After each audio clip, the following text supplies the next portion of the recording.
तर देवेंद्र फडणवीस हे महाराष्ट्राचे नवे मुख्यमंत्री ठरलेले आहेत। देवेंद्र फडणवीसांनी मुख्यमंत्री म्हणून शपथ घेतली आहे, तर एकनाथ शिंदे आणि अजित पवारांनी आपण पाहतोय की उपमुख्यमंत्री म्हणून शपथ घेतली आहे। मंत्रालयाच्या दालनासमोरील बोर्ड आता बदलण्यात आलेले आहेत। शपथविधीच्या नंतर मंत्रालयामध्ये देखील हालचालींना वेग आल्याचं चित्र आपल्याला पाहायला मिळते। देवेंद्र फडणवीस महाराष्ट्राचे मुख्यमंत्री झालेले आहेत, तर अजित पवार आणि एकनाथ शिंदे यांनी उपमुख्यमंत्री म्हणून शपथ घेतलेली आहे। त्यानंतर आता मंत्रालयामधल्या हालचालींना देखील वेग आल्याचं चित्र आहे। आपण पाहतोय तिघांच्या दालनासमोरचे जे बोर्ड आहेत ते बदलण्यात आलेले आहेत।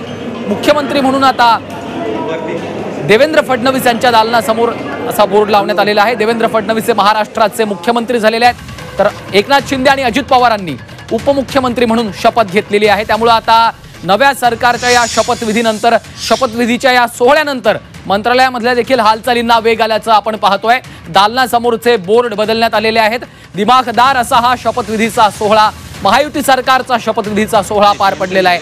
देशाचे पंतप्रधान नरेंद्र मोदींच्या उपस्थितीमध्ये हा शपथविधी सोहळा पार पडलाय। देशभरातले सर्व राजकीय वर्तुळातले दिग्गज नेते देखील या शपथविधीच्या सोहळ्याला उपस्थित होते।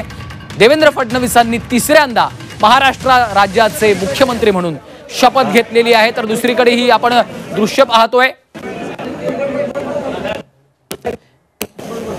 देवेंद्र फडणवीसांनी महाराष्ट्राचे मुख्यमंत्री म्हणून शपथ घेतलेली आहे। दुसरीकडे मंत्रालयातल्या देखील हालचालींना वेग आलेला आहे। दालनासमोरच्या पाट्या बदलण्यात आलेल्या आहेत।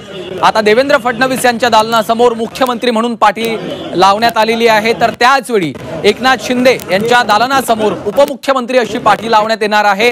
तर अजित पवार यांच्या दालनासमोर उपमुख्यमंत्री असा बोर्ड त्या ठिकाणी ती पाटी ती लावली जाणार आहे। दुसरीकडे आपण ही दृश्य पाहतोय, रांगोळी काढली जाते। महायुतीच्या कार्यकर्त्यांमध्ये आता जल्लोषाचं, उत्साहाचं वातावरण आपल्याला पाहायला मिळते। विशेषतः भाजपच्या कार्यकर्त्यांनी, राज्यभरातल्या भाजपच्या कार्यकर्त्यांनी जल्लोषाला सुरुवात केलेली आहे। देवेंद्र फडणवीस यांनी मुख्यमंत्री म्हणून शपथ घेतल्यानंतर आता भाजपच्या कार्यकर्त्यांमध्ये, पदाधिकाऱ्यांमध्ये जल्लोषाचं, उत्साहाचं वातावरण आपल्याला राज्यभरामध्ये पाहायला मिळतंय। फटाक्यांची आतषबाजी केली जाते, देवेंद्र फडणवीस यांच्या नावानं घोषणाबाजी देखील केली जाते।